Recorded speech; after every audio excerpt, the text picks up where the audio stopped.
Ya, tentu semua surat dalam Al-Quran memiliki keutamaan ya tentunya.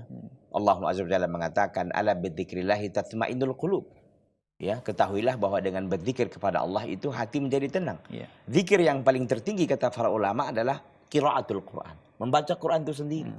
Nah, maka surat apa yang paling tepat ya? Ya tentu membaca Al-Quran secara umum. Kalau kita ingin yang pendek-pendek minimal ya, supaya bentuknya mungkin nanti gangguan syaitan kita tidak terganggu. Ya. Minimal kita membaca Al-Ikhlas, Ya. Al-Mu'awwadzatain, ya, Qul a'udzu birabbil falaq, Qul a'udzu birabbin nas. Juga ditambah dengan ayat kursi barangkali. Secara umum mudah-mudahan ya, kalau itu kita baca insyaallah taala Allah akan lindungi kita dari waswas syaitan. Dan kalau bisa memang dilazimkan itu membaca Al-Quran.